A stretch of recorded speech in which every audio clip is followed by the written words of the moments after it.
Chapter 3. Master Lee was getting weary, and once I had rowed over to Hortensia Island and tied the boat at a dock, he had me bend over so he could climb up on my back.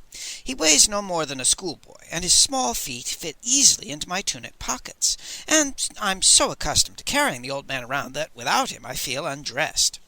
I took the paths he indicated toward the pavilion where Ma Tuan Lin, according to the Celestial Master, had met his death. The island has changed beyond belief in the short time since that day. New construction is everywhere, and scarcely an acre of wooded land remains.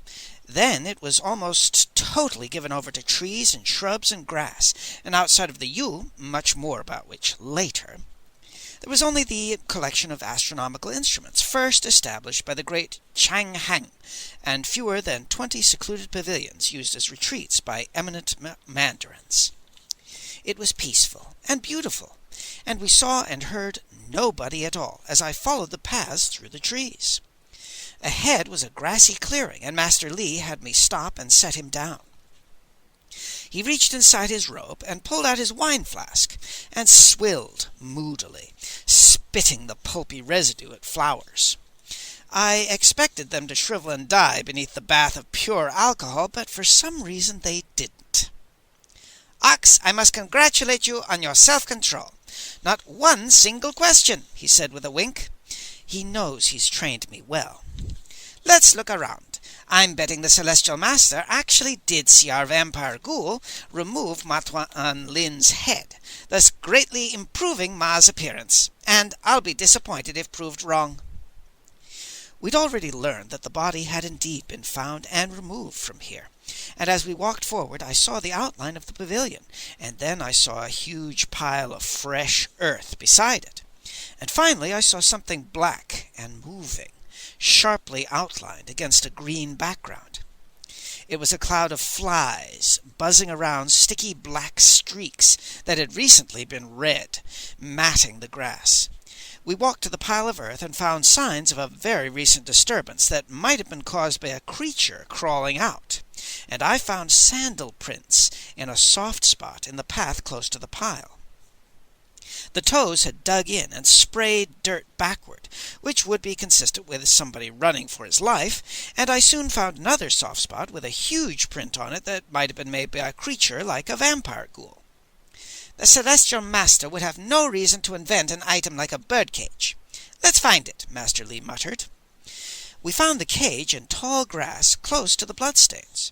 The sage picked it up and whistled appreciatively as he looked at it, and even I could see the workmanship was superb and very old. It couldn't have held a bird, however. The bars were oddly spaced, with at least one gap through which a small bird would have escaped, and a peculiar maze of wires ran across them. A single bead was strung on the wires, and with a little dexterity it could be made to slide this way and that, but Master Lee said one bead couldn't possibly fulfill enough functions to serve as a primitive abacus. The bars were decorated with a jumble of symbols of every description, from animals to utensils to astronomy, and Master Lee shook his head and shrugged. "I have no idea what it was used for, but it's almost unbelievably ancient," he said.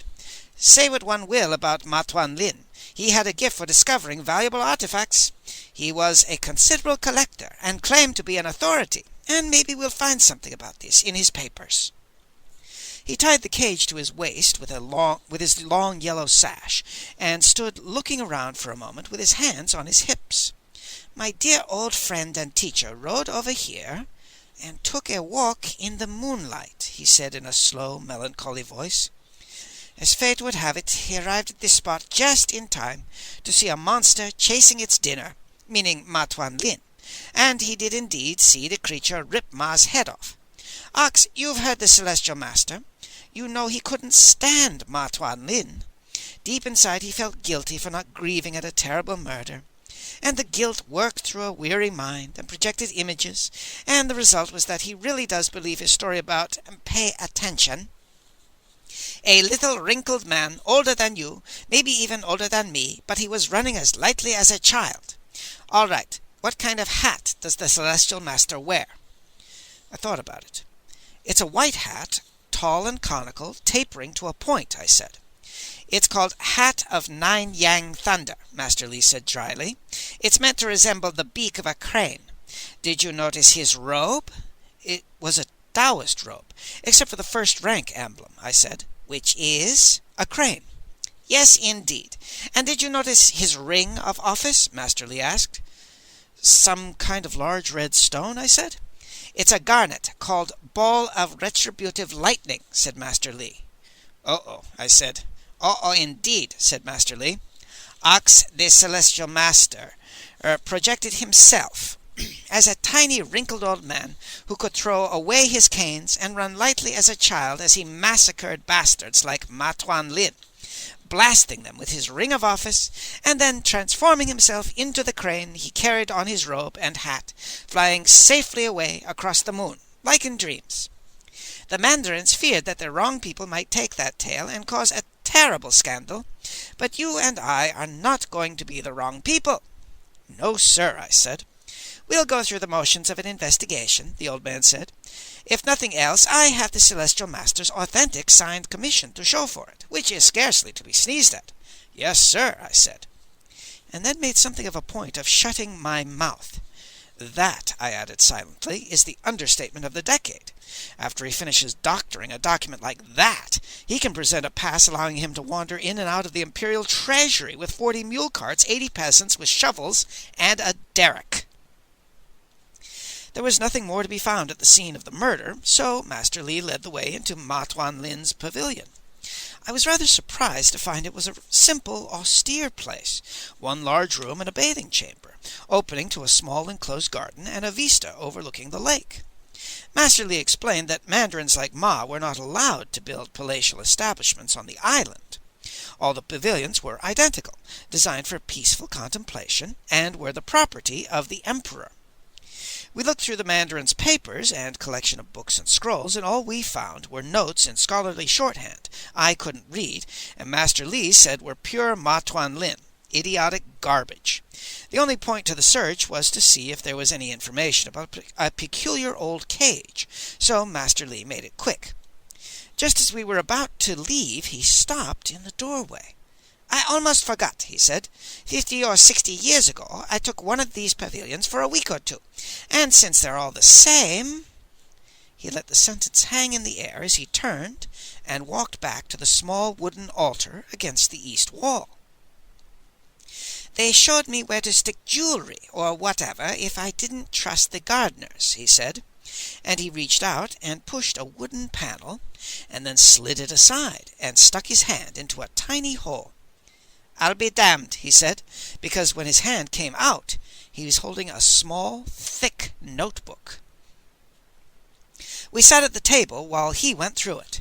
Not even Master Li could make sense of the entries because they were simply series of numbers and marks indicating percentages, and there was no indication what the numbers represented. The total goes up and up, dramatically, and all of a sudden the percentage doubles, and all I can say is, if it's Ma's money, he was getting rich enough to buy an estate on Coal Hill, Master Li said. Then he turned the last page and pulled something from the notebook. Ox, look at this, he exclaimed happily. There was the cage we had found, in the form of a small ink rubbing, apparently taken from an old stone surface. I say stone as opposed to metal, because blurred and blotched places indicated a worn, chipped surface. But it was clear enough to unquestionably represent the cage. Master Li hoped for some explanatory text when he turned the rubbing over, but instead he found flying white shorthand, which he translated for me. 8. I found all 8. Now they cannot deny me the principal share, and my bones shall lie on White Dragon Peak. Sir, do you know what that means? I asked.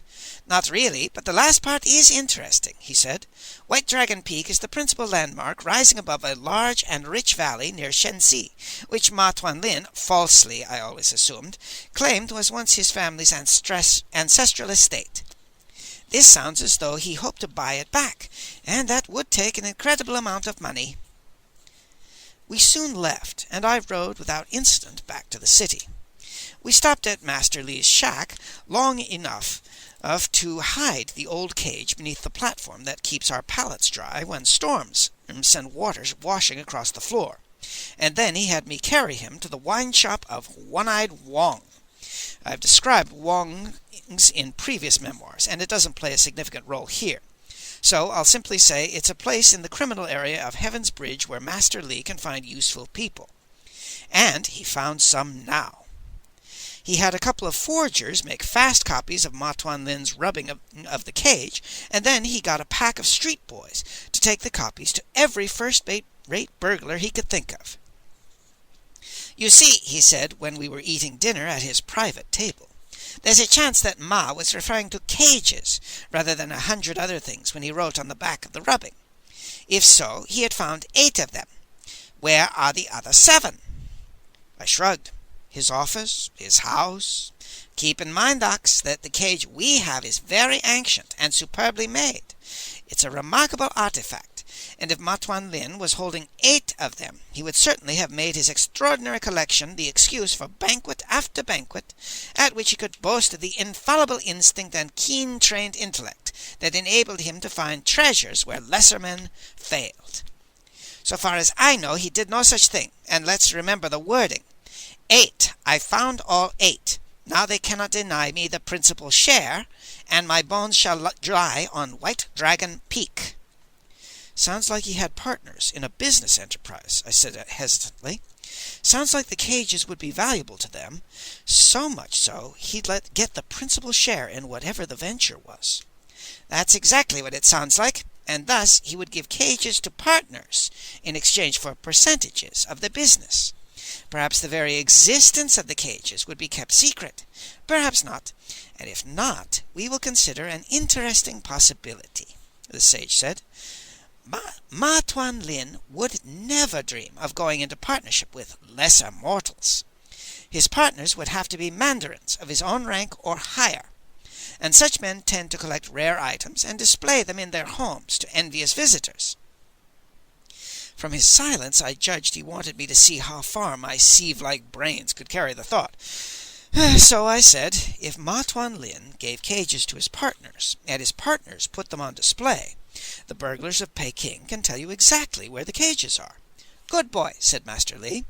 "Every mansion in town has been scouted again and again by burglars using inside help. It would be asking too much to find all 7, but if we can find even 1, I'll satisfy a bit of curiosity by questioning the owner. If not, I think we'll just forget about cages and worry about what sort of report we can give to the Celestial Master." Within an hour we had a visit from a gentleman with shifty eyes and an interesting pattern of knife scars where his nose used to be, and an hour after that we were back inside a palatial palanquin, being carried up Coal Hill. It was night, with a huge round moon that had orange circles around it, and Coal Hill was just starting to come to life. I never ceased to be fascinated by the spectacle of the wealthy arranging to be seen seeing people who have been seen seeing people worthy of being seen seeing, if that's the proper way to phrase it. First, it's a glow of light approaching, and then a rhythmic hut-choo, hut-choo, hut-choo, and the foreman appears, leading an army of jogging grooms carrying torches. Another glow follows, and another chant, "Mi-chi, mi-chi, mi-chi," comes from trotting servants dressed like royalty who surround aristocratic palanquins and carriages, carrying brilliantly colored lanterns. "Yi-cha, yi-cha, yi-cha," chant yellow-gowned eunuchs who mince beside the principal palanquin, swinging censers of smoking incense, and one may be lucky enough to see a flash of emerald and turquoise, glittering gems and glowing jade, gold-stitched silk and embroidered satins, a crimson gleam from a long lacquered fingernail, a liquid glance from a languid eye, and then trumpets blast, ta-ta-ta, ta-ta-ta, and heralds puffed like peacocks in their pride, prance forward and turn down the awaiting lane, where other trumpets answer, tum-tee, tum-tee, and lights appear as if by magic 1,000 paper lanterns, illuminating trees that in a winter have artificial leaves sewn to them. and an orchestra in a clearing plays a hymn of welcome, and dancers leap and vault ahead of the heralds, and a flock of pink geese hiss and squawk and cackle, and those gorgeous butlers in the courtyard are not spreading yellow sand to receive the illustrious footprint of the eminent guest. Oh no, that's real gold dust forming a path to the door. I have a cousin who works on Coal Hill. He's a professional and proud of his mastery of the craft. What he does is dress in black clothes and blacken his face and hands with soot so he won't be seen at night. Then he takes a long, sharp pin, much longer than a knitting needle, and crawls into the pen where the geese are kept, and just at the right moment when guests arrive, he jabs the geese in the ass. The hissing and honking of geese is considered a lucky omen, you see, and the trick is to get a chorus of squawks just as wealthy people descend to the lowly cringing earth, and he's very good at it. I once asked him if he considered expanding his trade to include dyeing the geese pink, also a lucky omen, and he was furious. He's a master bird-butt jabber, and lowly pinion painters are scarcely in his social class. Besides, they have a closed guild, and the only way to qualify is through heredity. The lane our palanquin turned into wasn't lit up for guests, but our informant had been certain the owner was home.